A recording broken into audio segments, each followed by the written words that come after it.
তারেক রহমান সাহেব প্রধানমন্ত্রী আর জুবাইদুর রহমান তিনি যদি রাষ্ট্রপতি হন তাহলে অসুবিধাটা কি? বরং এটার একটা আলাদা সৌন্দর্য ফুটে উঠবে। জুবাইদুর রহমান এমনি তার মধ্যে সবাই বেগম জিয়ার রূপ দেখেন, তার হাঁটা চলা, তার মৃদুভাষ্য, তার চেহারা সুরত, অভিব্যক্তি সব মিলিয়ে তার মধ্যে সবাই বেগম জিয়ার ছায়া দেখেন। অধিকাংশ তার যে বংশমর্যাদা, গুণাবলী, শিক্ষা দীক্ষা সব মিলিয়ে বঙ্গভবনে যদি তার অভিষেক হয় তাহলে বঙ্গভবনের সৌন্দর্য বাড়বে, বই কমবে না। অতীতে যারা সম্মানিত রাষ্ট্রপতি ছিলেন, তো সেক্ষেত্রে তাদের যদি আপনি হাইয়েস্ট গ্রেডের লেখাপড়া, সেই আবু সাইদ চৌধুরীর মতো মানুষ, জাস্টিস সায়েমের মতো মানুষ, আপনি তাদেরকে যদি দেখেন, সেক্ষেত্রে জিল্লুর রহমান সাহেবের মতো মানুষ, তো সেক্ষেত্রে আসলে জুবাইদুর রহমান এখন একেবারে পরিপূর্ণ বয়স্ক একজন সম্ভ্রান্ত মহিলা।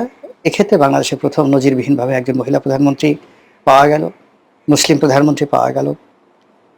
এরপর একমাত্র রাজনৈতিক পরিবারের সদস্য যার সম্পর্কে এখন পর্যন্ত একটা ডট, একটা বিন্দু, কলঙ্কের একটা বিন্দু, তার যারা ঘোরতর শত্রু, বিএনপি যারা ঘোরতর শত্রু, তারাও জুবাইদুর রহমান সম্পর্কে একটা ডট এখন পর্যন্ত দিতে পারেননি। তো এখানে যদি তাকে রাষ্ট্রপতি পদে মনোনয়ন দেওয়া হয়, শুধু একটাই সমস্যা হবে, শুধু একটাই সমস্যা, সেটা হলো জুবাইদুর রহমান বঙ্গভবনে অফিস করবেন, কিন্তু তাকে রাত্রি যাপন করতে হবে এসে তার স্বামীর বাড়িতে, অথবা জুবাইদুর রহমান বঙ্গভবন অফিস করবেন, প্রধানমন্ত্রীকে থাকতে হবে তার স্ত্রীর বাসভবনে। এটা একটা বিষয়। আর এখন যেভাবে রাষ্ট্রপতি, মানে এখন যেভাবে প্রধানমন্ত্রী ফ্রি স্টাইলে তার স্ত্রীকে নিয়ে গাড়িতে যাচ্ছেন, হেলিকপ্টারে যাচ্ছেন, ব্যাকপ্যাকে করে যাচ্ছেন, রাষ্ট্রীয় প্রোটোকলে তখন ওটা হবে না। এবং নিজের স্ত্রীকে তখন তাকে মহামান্য বলে সম্বোধন করতে হবে। স্ত্রীর সঙ্গে বিদেশ থেকে এসে দেখা করতে যেতে হবে ফরমাল। স্ত্রীর সামনে ক্রস লেগ করে পায়ের উপর পা তুলে বসা যাবে না, তাকে ভদ্রভাবে বসতে হবে। এই বিষয়গুলো মানে একটা অসাধারণ দৃশ্য তৈরি হবে, অসাধারণ দৃশ্য তৈরি হবে। এবং এখন এমনি জনাব তারেক রহমান সাহেব তার স্ত্রীর প্রতি যে প্রেম ভালোবাসা দেখাচ্ছেন, এটি নিয়ে বাংলাদেশে রীতিমতো নতুন লাইলি মজনুর গল্প তৈরি হচ্ছে। অনেক নারী বলছে তার স্বামীদেরকে, দেখো দেখো দেখো ভদ্রতা কাকে বলে, জিয়া পরিবার থেকে শিখো, তারেক রহমান সাহেব থেকে শিখো। সে তার স্ত্রীর প্রতি কীভাবে দায়িত্ব কর্তব্য পালন করছে। আর তুমি মিনসে কোথাকার, সারা জীবন ইনকাম করো 2 পয়সা, তারপরে চাকরি করো, ক্যারিয়ারের চাকরি, বাসায় এসে জয়েন্ট সেক্রেটারি ভাব দেখাও, আর মাসে 20-25 হাজার টাকা ইনকাম করে মনে হয় যেন বাসায় এসে তুমি বিল গেটস হয়ে গেছো, ইলেন মার্কস হয়ে গেছে, এরকম ভাব দেখাও।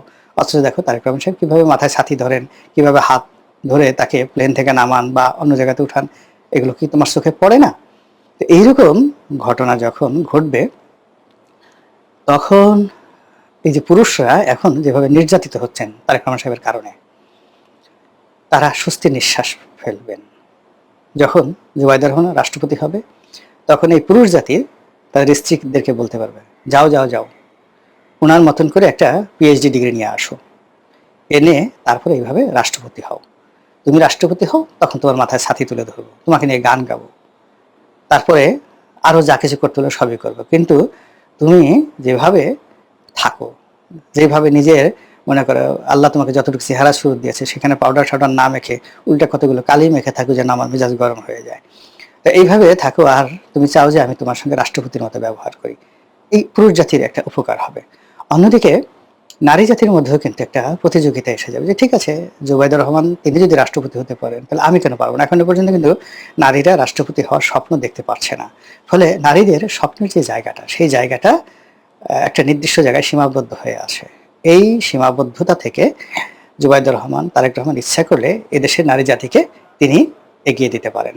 তো সেক্ষেত্রে যদি জুবাইদুর রহমান ওই পদে বসেন, এতে আমি অন্তত আশ্চর্য হবে না। মহান আল্লাহ আমাদের সবাইকে হেদায়েত দান করুন, হেফাজত করুন। আসসালামু আলাইকুম ওয়া রাহমাতুল্লাহি ওয়া বারাকাতুহু।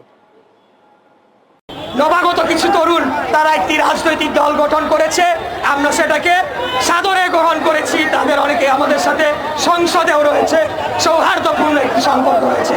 কিন্তু আমি ব্যক্তিগতভাবে মনে করি তাদের ভেতর 2-4টা বেয়াদব রয়েছে, যারা বাংলাদেশের এই যে গণতান্ত্রিক পরিবেশ সেটিকে বিনষ্ট করে প্রকৃতপক্ষে পলাতক ফ্যাসিবাদ খুনি হাসিনার স্বার্থকেই হাসিল করার চেষ্টা করছে।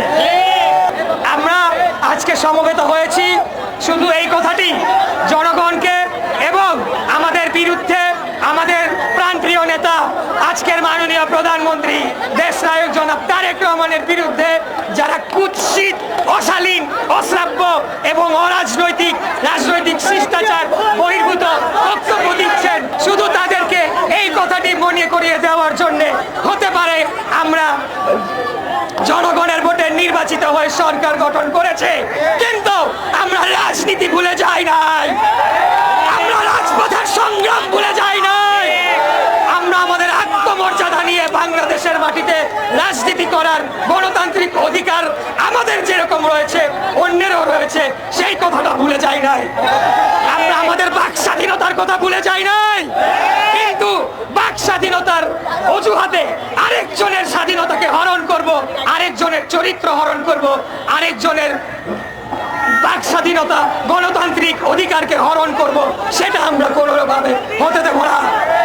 1971 সালে মহান মুক্তিযুদ্ধের মাধ্যমে একটি স্বাধীন বাংলাদেশ প্রতিষ্ঠা হয়েছিল এবং পরবর্তীতে বাকশালকে বাতিল করে আমাদের দলের প্রতিষ্ঠাতা সভাপতি শহীদ রাষ্ট্রপতি জিয়াউর রহমান তিনি বহুদলীয় গণতন্ত্র চালু করেছিলেন। আমরা গণতান্ত্রিক যে কোনো কর্মসূচিকে সাধুবাদ জানাই। আমাদের নবাগত কিছু তরুণ তারা একটি রাজনৈতিক দল গঠন করেছে, আমরা সেটাকে সাদরে গ্রহণ করেছি। তাদের অনেকে আমাদের সাথে সংসদেও রয়েছে, সৌহার্দ্যপূর্ণ একটি সম্পর্ক রয়েছে, কিন্তু আমি ব্যক্তিগতভাবে মনে করি তাদের ভেতর 2-4টা বেয়াদব রয়েছে যারা বাংলাদেশের এই যে গণতান্ত্রিক পরিবেশ সেটিকে বিনষ্ট করে প্রকৃতপক্ষে পলাতক ফ্যাসিবাদ খুনি হাসিনার স্বার্থকেই হাসিল করার চেষ্টা করছে। কারণ আমাদের মধ্যে যদি সৌহার্দ্য, সম্প্রীতি এবং গণতান্ত্রিক যে সুসম্পর্ক থাকার কথা সেটি যদি বিনষ্ট হয়, সবচাইতে বেশি লাভবান হবে পলাতক খুনি স্বৈরাচার গণহত্যাকারী হাসিনা।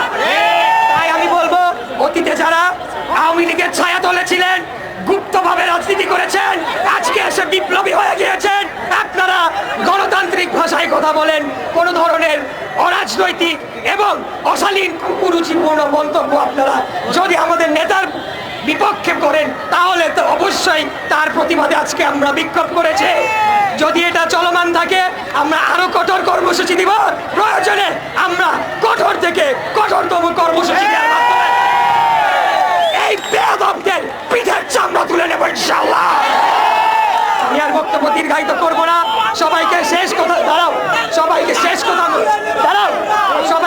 কথা মনে করিয়ে দিতে চাই।